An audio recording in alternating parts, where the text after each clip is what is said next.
It has to be a statement, and I don't care if the statement is blunt or the statement is, you know, held back. They got to feel it regardless. You know what I'm saying? And people are going to feel it if they know it's real and true to you. I got.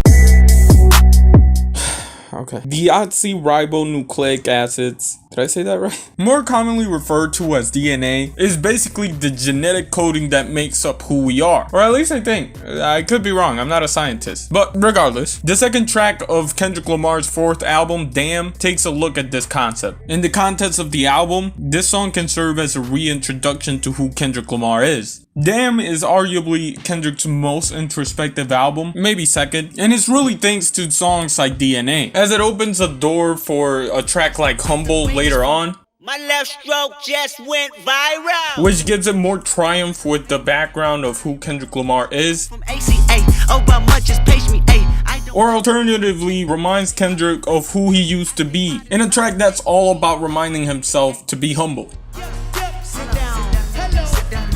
You could also argue that it opens the door for a track like Duckworth. Oh, Lamar, Hail Mary, your marijuana time since because the story that's told in this track helps explain some of the lyrics that we see in DNA. See, once upon a time inside the Nicholson Garden Projects, the object was... As in Duckworth, we see the story develop between Top Dog and Kendrick's dad. With a curly top and a gap in his teeth, he worked the window, his name was Ducky. But then again, I'm getting a bit ahead of myself, because I feel like in order to listen to these songs at their full potential, first we need to look at DNA. And the first verse, it simplifies what I mean. I got loyalty, got royalty inside my DNA. The track mainly focuses on the aspect of duality with Kendrick Lamar, but more specifically looks at the good versus evil aspect of it all, which is basically the main idea to Kendrick Lamar's Good Kid, Mad City, which takes a look at how his environment is affecting him. And the idea of good and evil is something that we always see with Kendrick Lamar, even in To Pimp a Butterfly. The idea was to take something as morally bad as pimping is and combine it with something pure and innocent like a butterfly. What's that Top Dog know? Dead End Hip Hop?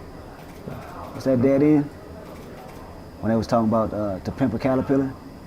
Yeah, To Pimp a Caterpillar. That was an original name, and they caught it because the abbreviation was Tupac. Me changing it to Butterfly, I just really wanted to show the brightness of life, and the word pimp, it has so much aggression, right. And that represents several things. For me, it represents using my celebrity for good.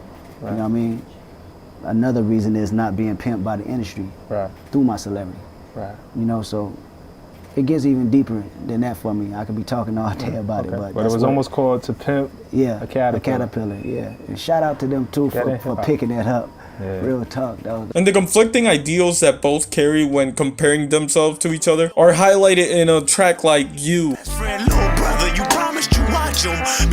And the idea of two conflicting ideas coming together to make one thing coherent could somewhat be visualized with the double helix of the structure of a DNA molecule. And that could be kind of a stretch, but you know, I like to think it's cool. And that is a lot of what we look at in the first verse. First, Kendrick introduces an initial idea, but then Kendrick 180s into another idea. As the first verse goes on, Kendrick focuses in on the environment that he's around, which again goes back to the idea of Good Kid, Mad City, which to me kind of reminds me of the whole idea of nature versus nurture, like how much of who you are is because of who you are around rather than your genetics. And that's maybe how we get into the term that Kendrick uses, which is antisocial extrovert.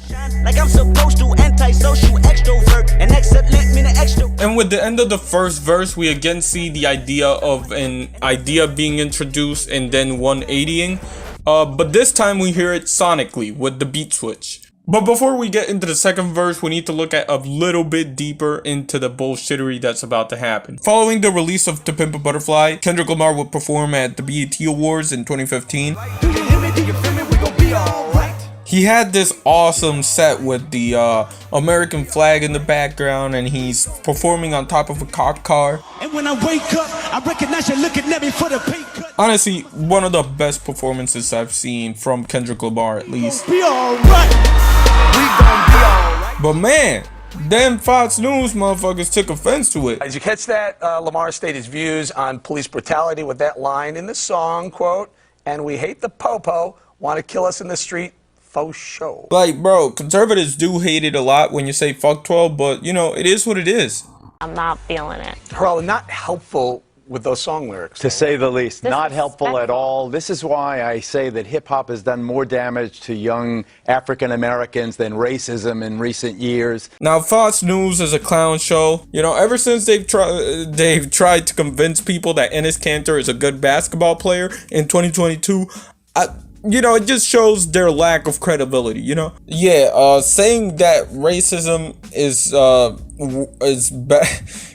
not as big of a problem as rap is stupid. It's disingenuous. It's all types of, like, negative words that I can use right now. I do get it. It's like based on racism, not gonna lie, but it's just so fucking stupid. And Kendrick basically uses this clip to kind of like laugh at him. What's probably the most fire thing about this song is the countdown that Kendrick has before the beat switch. Because you absolutely know that once the countdown is done, Kendrick is going off. And that's exactly what happened. Like, that ass, for all the Trump supporters that are against mainstream media, like, this should be fire. Of course, some people might think this isn't a good argument or whatever the fuck. Y'all lack nuance. I don't care. Now, basically what Kendrick Lamar is doing in this verse is, if you hate me, fuck you, here's why I'm good. This is probably one of the greatest flows I've ever heard in my life. Like, personally, I gotta pay my respects when I hear Kendrick talking about sitting from a Grammy, walking in the building, diamonds in the ceiling. It's really what the type of stuff that makes this track great. And I haven't mentioned things like the production on it, but like even the samples there go crazy. Kendrick wraps up the track though with the idea of good and evil and what they mean for each other. He does this by, for example, calling for peace for the world, but also saying that murder is inherent in like the human DNA. With this giving us the understanding that a perfect world would never be achievable. And even without the context of the album, I feel like this track is overall a great track. And it's one of the reasons why I'm excited for the next Kendrick Lamar album. Hopefully it doesn't disappoint. And with that being said, shout out to J Dilla.